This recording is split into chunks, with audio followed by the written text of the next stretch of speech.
All right. This is part 2 about what we can learn from Mr. Obama in order to be successful.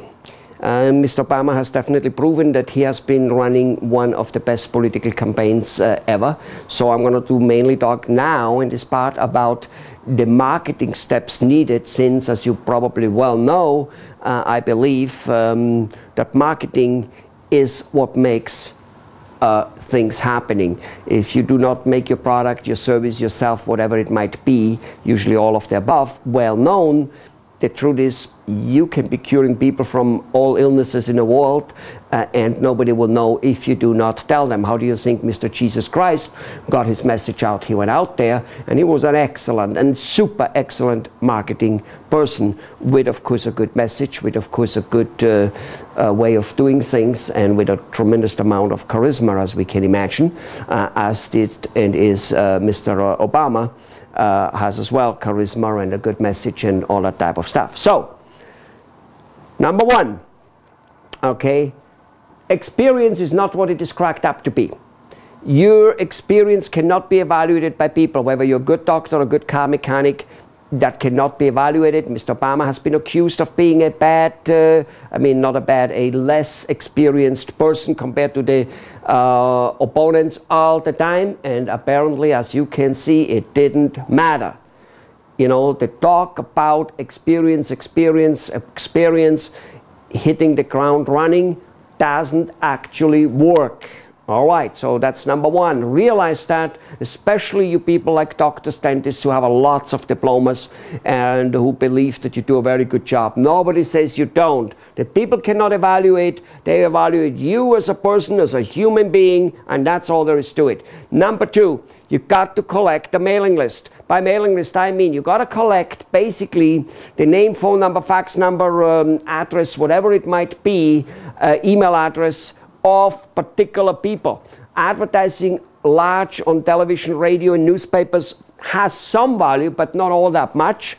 But on top of it, if you ever want to, like Mr. Barack Obama, if you ever want to advertise more on television than his opponent McCain, you got to have the money to do it. Where did he get that? He got that from millions and millions of people. How did he get millions of people able to contact him or them? He, for instance, asked people that he said, look, give me your email address and I will be letting you know about the pick of my vice president as well as other important data before I announce it on television. Millions of people gave him his email address or phone number, whatever it might be, and he was able to contact them over and over again, give them different messages, let them know, and thus collect millions and millions of dollars, more than any president-elect or candidate ever did, and thus he was able to spend more on television and on all kinds of things. And yes, it's a domino effect. You got that. You got to be have lots of ingenuity on how to collect those names. We, of course, have ways on helping you there, and that's what it's all about. This is just telling you what needs to be done. In any case, number 3, okay, you got to be able to tell a good story. Got to fit things into a story. Got to be able to do that. Mr. Obama did that very well. His childhood story, his other stories, he worked that extremely well. Then, so that become a storyteller. Learn about storytelling. Don't try facts and data and benefits and features. Definitely no features. People are not interested in features. People are interested in the story of the outcome of your service and products. That's what people are interested in. All right. Then go ahead, and the next point is make sure that you contact people over and over again. Much more than you can possibly imagine. Look at McDonald, look at Mr. Obama, how he was able to do that.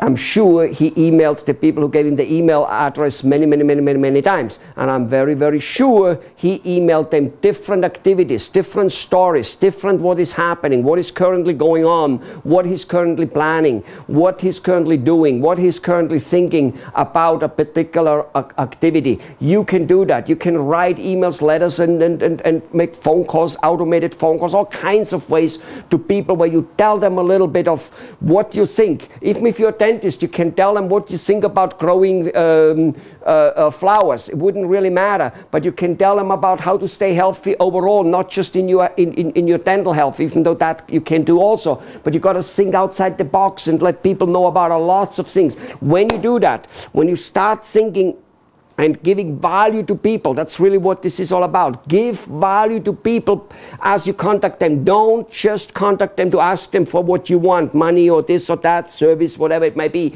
Deliver value on subjects. It's the information age. Let people know about something in a very short way, something they might appreciate, which doesn't have necessarily anything to do with your field. In fact, it quite often shouldn't. But either way, find ways to give new information, new data, new facts, new information to your people, and they will not look at you as a pest, besting them constantly about, just sending them a flyer, discount flyer, this. No, give them value, come up with new ways of telling them a story. All right, and then the last one is write a book. Obviously, Mr. Obama wrote a book, so did every other candidate, and so do just about all successful people. If you go on Charlie Rose, if you go on Travis Smiley, if you go on Oprah, if you go many things, most people appearing there have a book. If it's a book, it is believed. Holy and behold, if it's a book, if it's written in a book, it must be true. Whether that's true or not, I'm not even getting into that. People believe a book. A book is the best calling card you can possibly do. A book elevates you. Make sure that your book, however, elevates many other fields. Many other, if you're a dentist, many other medical professions, many other businesses, industries like the vitamin industries, all kinds of things like the exercising. Make sure that it gives people a great value and not only talks about you. Obviously, if you're worried about writing a book, there is ghostwriting available. Most books are ghost written.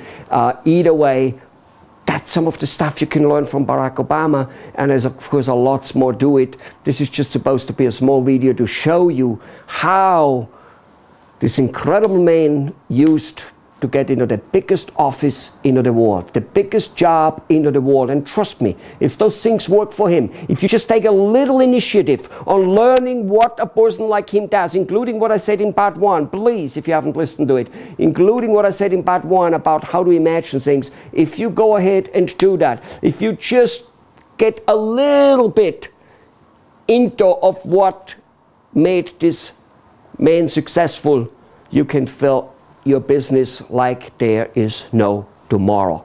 If it fills the biggest office in the world, it will fill your practice, it will fill your clinic, it will fill your mechanic business, it will fill your restaurant, trust you me. But you might have to be a little bit inventive on going about what I just said. And click on our site, go further, find out how we perhaps can help you with it. But just by yourself, if you go and work it out, trust you me, the fruits will be phenomenal. Phenomenal. Mr. Obama just has proven the almost impossible, even though not really. Because with a strong belief like he has, with an intention of doing things right, with a confidence he has, and with the right marketing steps, no, it isn't impossible. And he knew very well nothing is impossible, so he probably doesn't even look at it that way. He did what he dreamed about, and I just, for all purpose, want to definitely congratulate him and congratulate you for looking at that video, and definitely urge you to go ahead and do what I just said and do what Obama did. Thanks a lot. Good luck.